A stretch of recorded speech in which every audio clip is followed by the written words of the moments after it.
In 1987, a cold afternoon in Millhaven, Ohio, Margaret Collins had just buried Harold, the father she knew as a man respected by everyone in town, a man who helped his neighbors, showed up at church festivals, smiled at the children on the street. She went to his house without any suspicion. It was just to pick up a few things, close the windows, and say goodbye to a place that held all her childhood. But what Margaret found under that man's bed was no memento at all. It was a dark bag. Inside it, an old VHS tape with 7 words handwritten in large letters with red marker. Do not open. Anyone else would have left it there. Anyone else would have ignored it.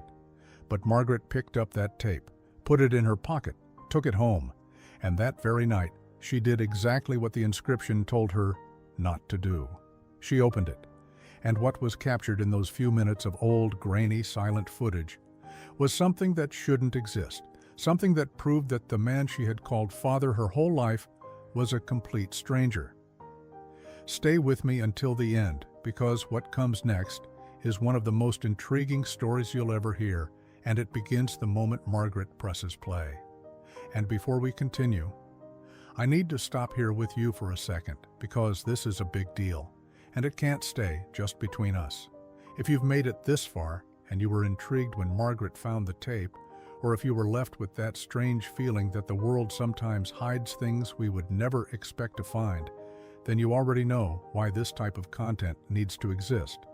Leave a comment below. Would you have opened that tape? Would you have had the courage to do what Margaret did? This question seems simple, but when you really stop to answer it, it says a lot about who you are. If this content resonated with you in any way, please leave a like and subscribe to the channel. Harold Collins was 71 years old when he died. He was exactly the kind of man you don't question.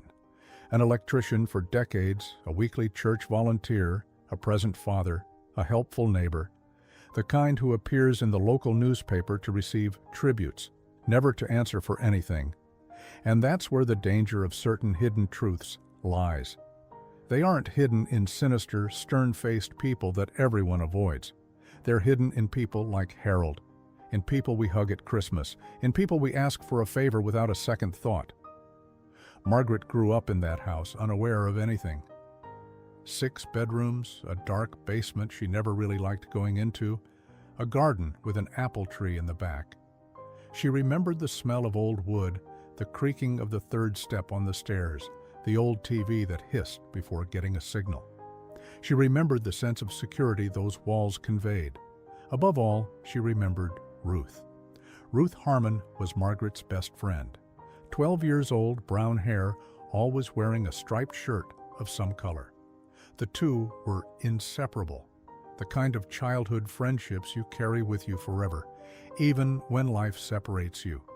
They played together almost every day. They rode their bikes down the same street. They shared childhood secrets, the kind that seem huge at the time, and you barely remember when you grow up.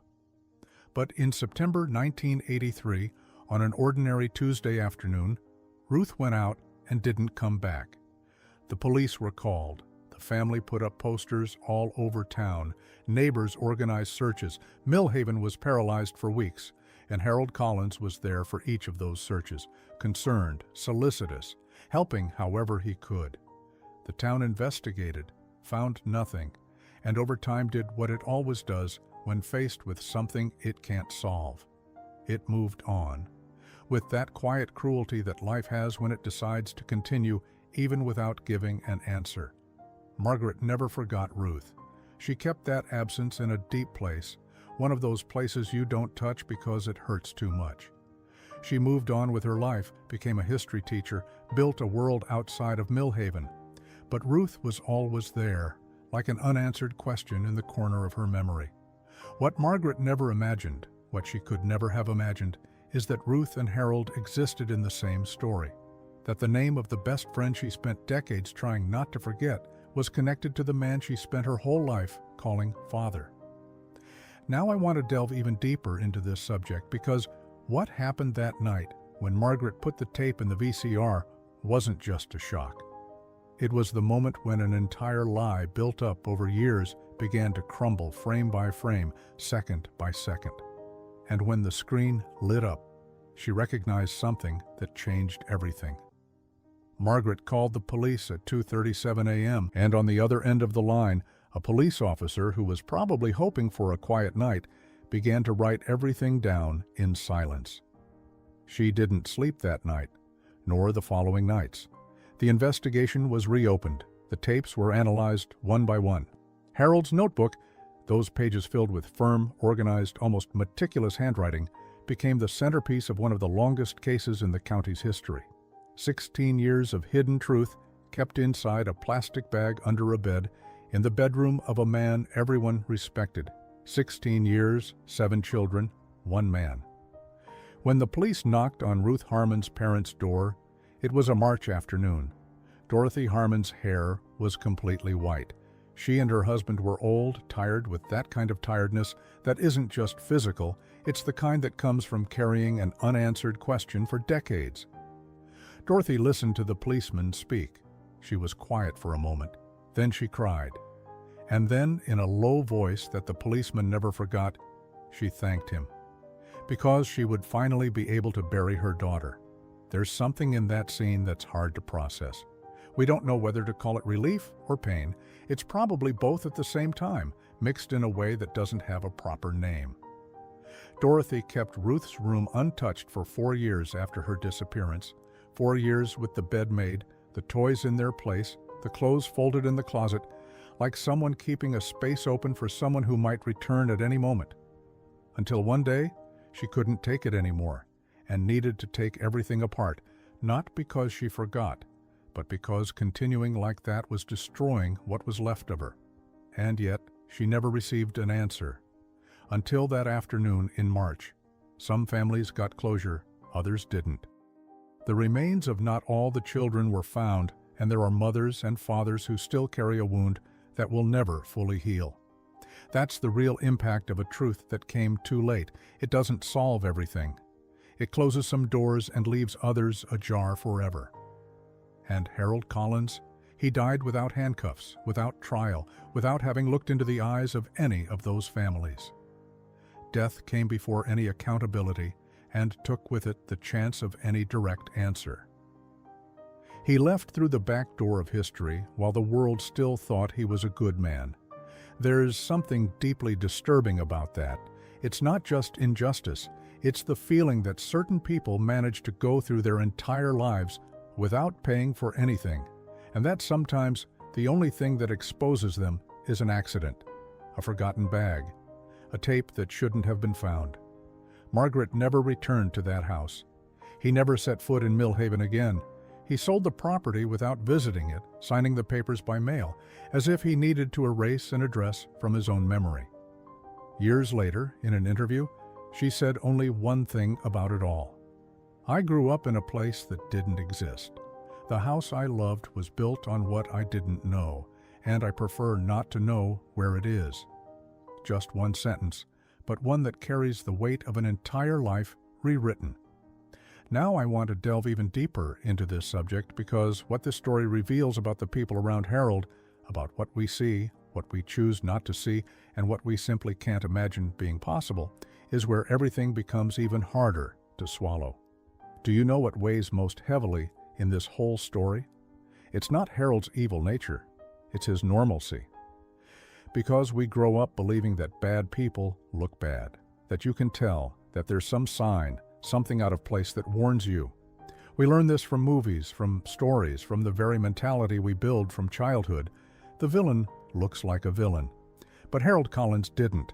Harold Collins looked like a father, a neighbor, a church volunteer, a man the city misses when he dies. And that's exactly where this story becomes an uncomfortable mirror for everyone, because it wasn't just Margaret who associated with him. It was an entire city. It was police officers who participated in searches for missing children without ever considering him a suspect. It was families who entrusted their own children to the same street where Harold lived. Nobody saw anything, not because they were careless, but because Harold was convincing in a way that most people simply aren't prepared to recognize. Ordinary evil doesn't shout. It beckons from the window. It asks if you need help. It appears at the right moment with the right word and builds, brick by brick, an image that protects everything it hides beneath. A VHS tape, a black notebook, a dark plastic bag, objects that anyone would throw away without a second thought, objects that held the weight of 7 lives, of 7 destroyed families, of 16 years of hidden truth that the world didn't know it was looking for. And what this reveals about us is something most people prefer not to face. We trust appearances too much. We confuse respect with innocence. We confuse time spent together with real knowledge of someone. We think that if a person has never shown their bad side, it's because that side doesn't exist. But the behind-the-scenes lives of certain people are completely different from what they show on stage. Harold had 2 worlds, and the 2 coexisted for decades without anyone crossing the borders between them. Margaret spent her entire life in the world Harold built for her to see. You grew up in it, felt safe in it, loved the memories it held within. And when she discovered the other world, the real one, there was no way to erase the pain. There was no way to choose not to know. The transformation was forced and irreversible, the kind that changes not only what we think about a person, but what we think about ourselves, about how much we truly know the person beside us. That's what stories like Margaret's do to us when we stop to really process them. They don't let us come out the same. They plant a question that doesn't have an easy answer. Who do I really know? The tapes exist. The notebook exists. Harold's handwriting exists, firm and organized on those pages, as if recording were a form of control, of possession, of power over something he should never have touched. And this record is what gave the families, decades later, at least a part of what they needed. Not justice. Harold didn't pay the price, but truth. And sometimes the truth, even if late, even if incomplete, is the only ground left for those who are left behind. Now I want to delve even deeper into this subject because there's a layer to this story that almost no one stops to think about. What happens to those who encounter this kind of revelation and have to continue living with it? The burden Margaret carried didn't end when she called the police. In a way, that's when it truly began. If you've made it this far, you haven't just watched one video. You stayed with Margaret on that cold October afternoon. You stayed with Dorothy, waiting decades for an answer. You stayed with those 7 dates handwritten on a VHS tape label. And that says something about you, about the kind of person who doesn't look away when the story gets tough. If this content resonated with you in any way, please leave a like. It doesn't have to be out of politeness. It only makes sense if you felt it was worth your time. And if you did, you know. Comment below, I saw what shouldn't exist.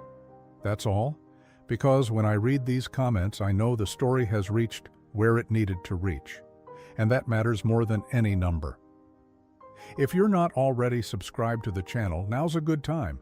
Not because I need your number, but because if you enjoyed the way this story was told, carefully, without sensationalism, respecting the weight of what is real, there's more here. Stories that most people have never heard, secrets that have been kept for years, inside objects, houses, entire families, told in the same way as this one. And speaking of that, there's another case here on the channel that starts in a way that seems completely banal. An ordinary object found in a place no one expected, and what it revealed changed the life of an entire family, but in a way you won't be able to anticipate. When you're ready, he'll be here waiting.